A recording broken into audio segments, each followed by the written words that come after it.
Women Photographers International Archive, or WOPHA, was co-founded by art historian Aldeide Delgado and visual artist Francisco Maso to research, promote, support, and educate on the contributions of women and non-binary photographers to modern and contemporary art.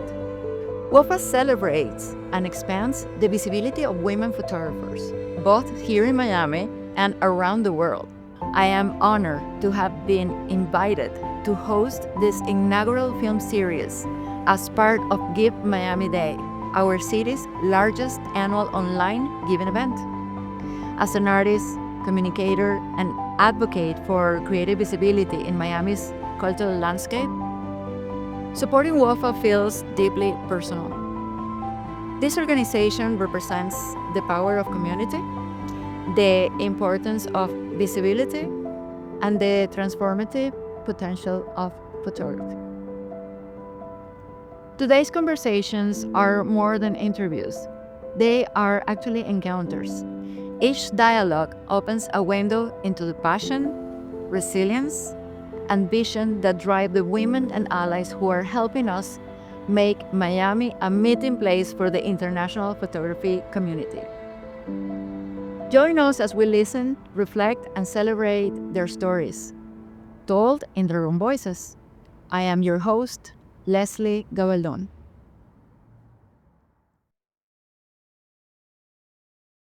And I have the great pleasure of speaking with Maggie Steber, a legendary documentary photographer and storyteller, whose work has defined how we see the world and each other.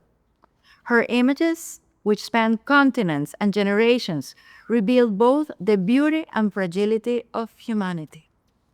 A Guggenheim Fellow, former director of photography at the Miami Herald, and longtime contributor to National Geographic, Maggie's body of work embodies empathy, courage, and truth.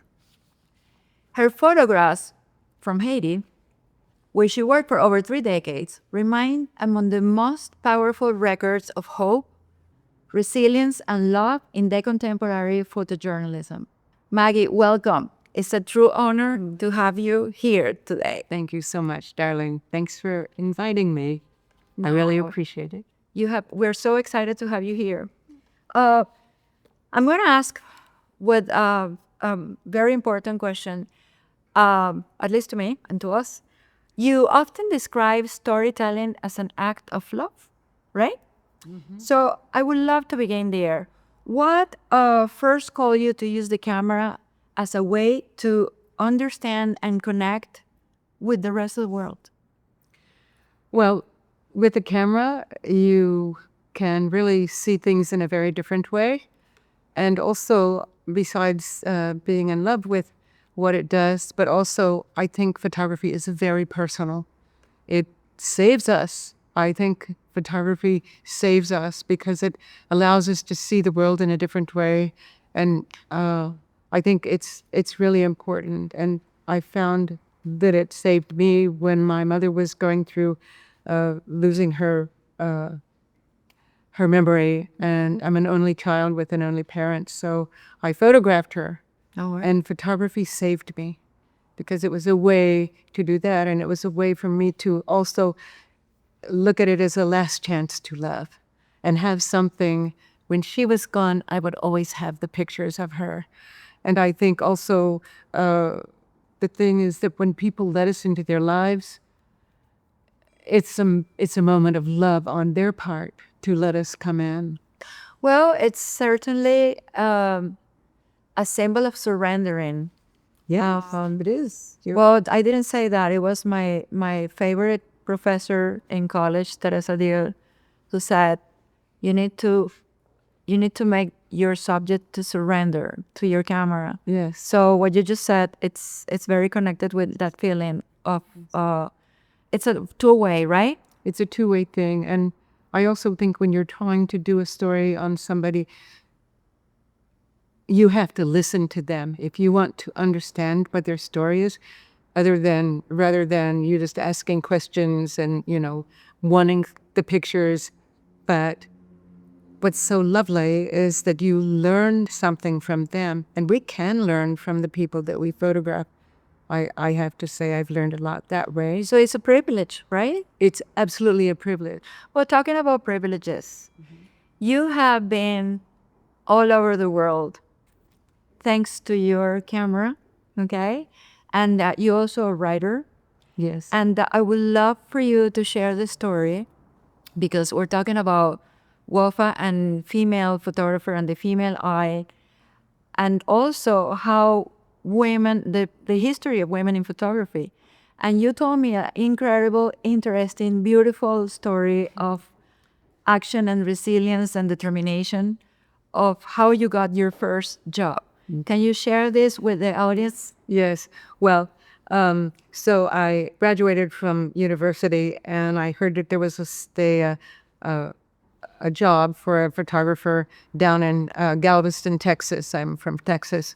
And so I drove down, and I went into the little paper, and I said, I'd like to apply for this job.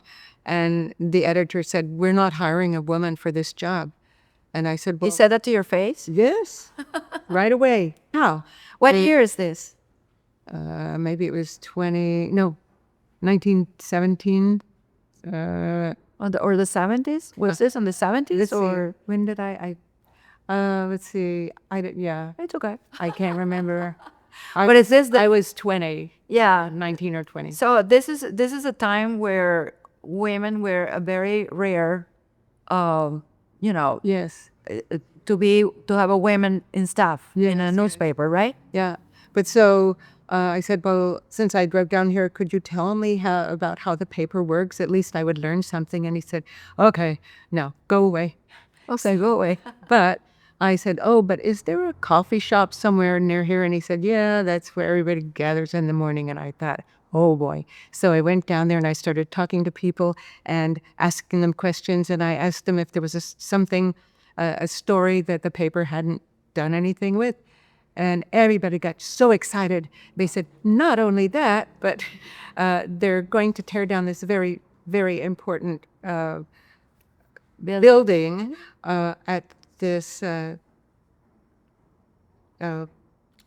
school. Stand. Oh, Yeah, the medical school. Oh, okay. And it was very beautiful. Beautiful. It was wooden. It had slats for windows, and it was kind of like theater in the round. And so I talked to all the people. Some of them had gone to school there, and they told me all kinds of things. And they said they were really angry because the university was going to cut it down and to build a parking lot. Oh, So everybody was upset. So they said, go to, the school and talk to everybody. And I did. I interviewed people. I took their pictures. And then toward the end of the, oh, you interview the people and you I made the interviewed photos. the people who lived in Okay. there, and then also the students and the teachers.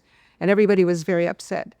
And so So in other words, you documented the whole situation, the whole situation. images and in written. Oh, yes. And okay. Yeah. And so toward the end of the day, I snuck into the building and I opened all the slacks and the sun came shooting through. It was so beautiful and very haunted.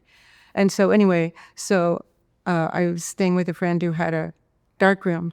So I went and I stayed up all night writing a story and making prints.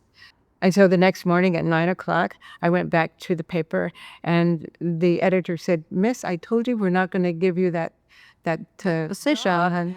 And I said, well, okay. Well, in the meantime, yesterday I did a story. I wrote a story, and I took pictures of the place by the university, and everybody in town is talking about it, and your paper hasn't run a story on it.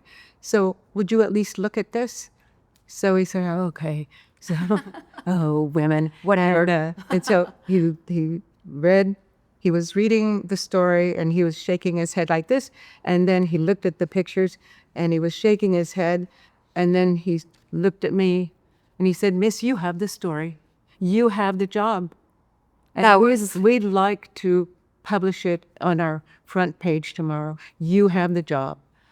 And Wow. he said we were going to hire one or two men, and they would never have done that. Incredible, right? Incredible. That shows, well, first of all, we women are very determined when we set our mind into something. We are. And being a woman and a photographer, both things, and a writer, and being determined got you into your first job as a photojournalism in a time where that kind of position was strictly reserved to men. Pretty much so. Pretty much, right? Why do you believe it's essential to support women photographers, not only through visibility, but through structures and cares, opportunity, and recognition? Well, everybody sees the world in a different way. I think women and men see the world in different ways. And we sometimes see things that, and no offense to men, I love men, but no offense, but women see things sometimes that men overlook. And I mean, I was covering something in Haiti one day, and something bad was happening, and I was about to take a picture, and out of nowhere, this photographer, a male photographer, came in, and he pushed me to the ground. Oh, really? So he could get the picture, and I couldn't get it. Yeah, that happens sometimes. Well, yeah. But so what did you do? What was your reaction? well, it was in Haiti. People were in a long line. They were starving to death. There's no water. And I thought, I'm not going to get up and make a scene Okay. when these people are dying. So it's all right. He can have the picture. But I'll get back sometime. And the getting back is to become successful and not go after somebody who was so desperate to get a picture. So in other words, wait for your turn. No? No, in other words, there's always going to be other opportunities. Okay. Which is And also, the way that you work and present yourself is very much about how people relate to you as well. So, and I'm a very determined, my mother raised me by herself. She was so amazing and powerful. She was Cherokee. And so she always, tried to encourage me not to feel lesser than anybody.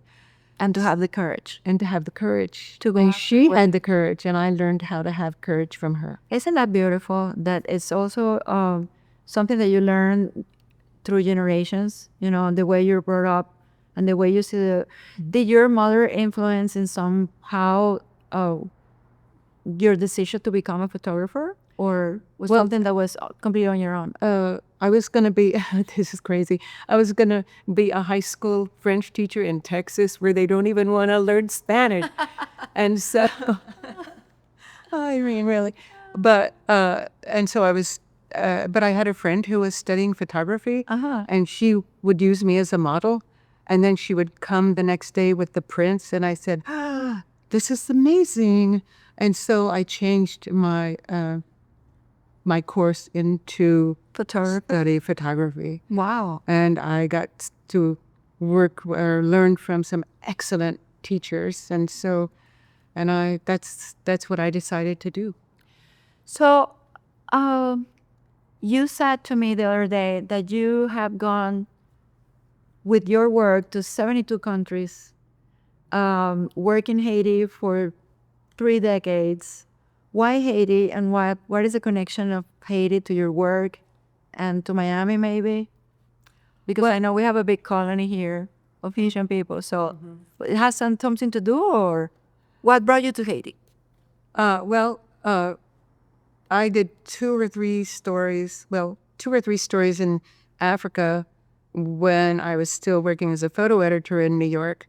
And I found these little stories, and I went to Africa on my vacations, and I would do these stories, and then I managed to sell them. And I thought, maybe I can actually do this. But so I loved Africa, and I lived there in Zimbabwe for 3 years and covering a war.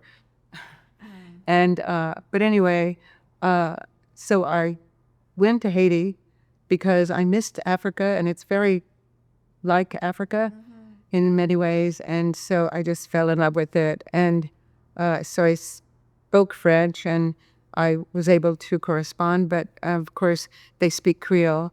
And I did a long-term project on the little street boys, and they taught me how to speak Creole. That's beautiful. They were my teachers. There you go. And I just fell in love with Haiti, and the Haitian people are beautiful, and they've gone through so much from the very beginning that as Africans, enslaved Africans brought across the water to work in the fields until they were dead. And I thought, and then they finally had a revolution, and they won. It was very violent. And then Napoleon came over with his armies, and they beat Napoleon's armies. And then the French started to flee anyway. But Haiti has so much potential, but it's constantly, being pushed down or having some issues, and it's not. It deserves so much more. And I love the Haitian people, and I'm so happy I can speak Creole. I never time I run into a Haitian, I start speaking Creole, and they go, "Oh, you speak Creole." But let's talk for a moment about National Geographic, Okay. which is has been male-dominated also a segment of photojournalism. Yes. Can you tell us how did you manage to get your first job Yes. for National Geographic? Yes. I'd done a project that I managed to sell to a lot of publications in Europe. And so I thought, well, maybe I can take this and show it to them. But I had to go see this gentleman who'd been there for a long time. And he looked at the work and he said, "You'll never work here." And I said, well, okay. Because? Yeah, it is. And he said, "You're not good enough." Oh, you're not good enough. Yeah. He said, well, okay, well, thanks for your time. And he had a reputation as being really tough. So I thought, well, maybe I'm not ready. Maybe I'm not ready. So I'm just going to keep going, because I never say die. I always keep going. And so that's when I started work in Haiti. And so he left, that man retired, and there was 2 new guys who were running everything, and they were younger. And so when I started to have, a lot of work on Haiti, I went to see them, and they said, well, we love this work, but we can't use a story like this in Haiti. I mean, in Nat Geo. And I said, well, okay. And they said, but we would like, if you're going back, we'd like for you to come back and show us. And 5 times I went back to show them new work on Haiti, 5 times. And so they said, well, we really like this work, but we'll be in touch. And the next day they called me and they said, we have an assignment for you. But it was to go to the highest mountain in the world. Yeah, you told me Mount Everest. Yes. And you said you didn't like the cold. I said, I really appreciate it, but I'm no good in high places and freezing places. I'm not your gal. And I said, I'm so sorry. And it's scary to say no to an assignment like that. But especially because you were hoping and waiting for an assignment from them, right? Exactly. So I said, but thanks for thinking of me. And the next day they called me. And they said, well, okay, how about low-level places and things like that? And it was a story on Miami. And so it was when we had a lot of time to work on these. And it was a story about Miami. It's a city story. And so for 6 months, I stayed down here. And I was going everywhere. And the geographic gets you into places that you couldn't get into. And they were so thrilled with the story. And they really loved it. So then they started giving me more work and more work. So you did a lot of stories for National Geographic. 16 stories. There you go. It's pretty good. And talking about Miami, Maggie, how did you get in touch with WOPHA, or WOPHA got in touch with you? How did you meet them? How did you meet Aldeide first? I mean, tell us a story. Aldeide she either called me or sent me an email, and she hadn't been here for very long, I think. And she said, I'd really like to talk to you. And she told me a little bit about what she wanted to do. She had this kind of idea. And I said, well, sure, come on over. And we talked for a long time. And she had this great idea about creating a place for women photographers and really, paying attention to women photographers. And I said, I think this is great. And I gave her some names of other people who might be able to help pay for things. Support, yeah. Yes, and support, and also different places like the Knight Foundation and PAM, and just a lot of places that. That's fantastic. Yes, and but it's also, she is a force, and not forceful. She's so smart. She's really brilliant, and she knows how to sell an idea, and she's just amazing. So can you tell me of one particular special activity or project in which WOPHA has been in your life? Why do you think that WOPHA it's very unique among all of the other organizations that are here in Miami? Well, there's some few other organizations that have women photographers from all over the U.S. and also overseas, but WOPHA is more intimate. And Aldeide works very hard to encourage people, and with creating the Congress and inviting very interesting people, important people, very important, and then also photographers from South America or the Caribbean and different things. So, but there's a kind of, I don't know if sweetness is the word, but it's genuine. It's genuine. And I know these other places that are not genuine, and they're kind of mean to each other and very competitive. But here I feel that everybody feels free, and they're kind to each other, and they're encouraging of each other. So you believe that WOPHA has really achieved that community? And that yes. making Miami a meeting place for international photography. Yes, I think whatever the Aldeide decides to do, it's going to work. It's going to happen, yes. I know that. Well, I am going to read this question to you that I wrote. You often emphasize the value of archives and documentation. Why is preserving artists' work, especially women's work, so crucial into shaping art history? Well, archiving is very important, and it's a good thing to start from the very start. You're a photographer, because your work will live on after you're gone, and that means it will have a forever life, and it also is part of your can't think of the word. It's legacy, part of your legacy. And there are places now where you can put all of your work into collections.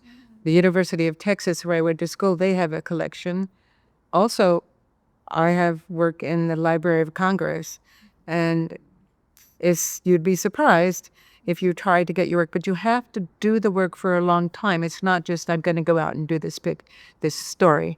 You have to really build up a reputation, and something really up and up and up and up. But it's very important, because it means you live on in some way in your pictures. That's really important. Even for people who are not in photography professionally, who had commented to me how important their family pictures have been in their lives. And some people do, some people don't know what the story is behind these photos. So I think WOPHA, as the name says, Women Photography Archive, International Archive, it plays a crucial role in preserving the work of female photographers. One last thing that I would like to ask you, to the person who is listening to this conversation right now, do you have a special message for them? People who not necessarily are into the art world or photojournalism. Yes. What would be your message?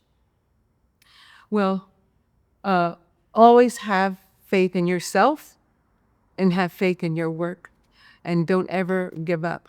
You might people can say no to you 10 times, but if you really have your heart in it, don't give up. And there will be many people who are sometimes mean or just say, people have said to me, Yes. "It'll never work here and you're not good enough." And maybe it was just a matter that I wasn't ready. So also, you can find stories. Sometimes the best story is right in front of you. And if you can, even photographing your family is really, really important, because when they're gone, you can look at these pictures and remember that moment, and it's so important. But I would just say to women, don't get upset when maybe people say no 10 times. But also you have to, what is your aim with your work? And are you showing it to the right people? And have you written something in a good way so that they'll understand? And, if this one doesn't like your work, go to this one, different publications. And I think you just, I just think about my mama when she was a kid, and she never gave up. And Well, I think it's especially as a female photojournalist. Is there a particular anecdote that you would like to share with us and with the audience about the difference between you have mentioned this before, but a particular situation in which your female eye helped you get ahead of your story? Well, I think getting my first job as a photographer. Yeah.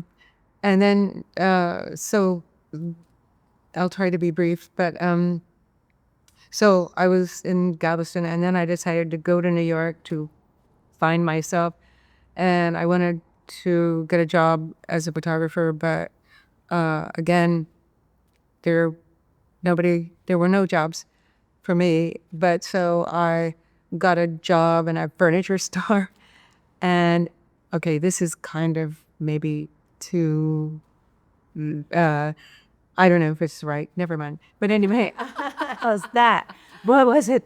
But and I worked there, and then I had a friend who was working for Associated Press. And so he said, "You know what, Maggie, the AP they don't have any women photo editors. And so they're under pressure from the government to hire some women." So he said, I will introduce you there. And so I went, and I had an interview, and they really liked me, and they called me back 4 or 5 times, and they really liked me. And they said, "But we'd like to hire you, but we don't have a position." And so I said, "Well, okay." So I kept working in this store. And then one day, my friend said, "Guess what? Somebody left." And so, because they like me, so important how you present yourself and how you present your work, because that's really how people, they look at you. And I don't mean look at you like that, but how you present yourself, and how you speak about things, and that sort of thing. But anyway, so I got that job as a photo editor, and I loved it. I thought it would always be something I would do. But then they started pushing me toward management, and I thought, not me. So I said, I'm going to move to Africa. And because I'd been watching this war for some reason, anyway, in Zimbabwe. And I went. I didn't even tell my mama. How do you see the future of, okay, no? I think we're over 30 minutes. So Okay. Oh, sorry. I know to them apologize. Okay. I think we should maybe do a closer. Okay. So, How much longer we have? like 1 minute? 2 minutes. I'm talking too much. No. I would really would like you to emphasize the importance of community and organization, like WOPHA, how important has been WOPHA in Miami for community, especially for the younger generations who are probably, Yes. So the thing that I think about WOPHA that's really, really important is it does create a community in which we can all come together and look at beautiful work. And then I also think, and this is something I do a lot of, is I mentor younger women. And I don't charge for that because not everybody has money, but if it's the first thing that they've ever made, well, maybe they need to do more work. And they need to find stories, and they should study the history of photography, because by looking at what came before you, and there were some very good women early on, but not many, but they need to learn about photography and the history of it. And sometimes by looking at a certain picture as by a photographer in Russia or something like that, they get ideas. But you can't just go out, and if you really want to work as a photographer, you have to come up with ideas. And you could even get together a little group and brainstorm about ideas. But I try, whenever a young woman photographer, and sometimes they're from overseas, and they ask me, Maggie, I just did this, do you mind if you look? And I think, well, yeah, I think they're my daughters. Yeah, and I think my daughters. That's one of the amazing things that WOPHA does by doing the Congress. Yes. Because WOPHA brings to Miami incredible, talented, and important and relevant critics or photographers or people who write about photography, who can really be available for the community of photographers here in Miami, as well as for the general public who would be interested in being part of this community and supporting WOPHA. And WOPHA also does sometimes portfolio reviews. Yeah. And for free.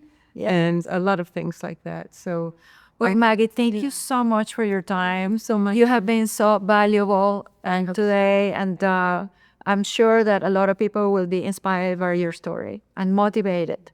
All right. Thank you so much. And on behalf of WOPHA and Aldeide, I thank you for your time. It's my pleasure. Thank you.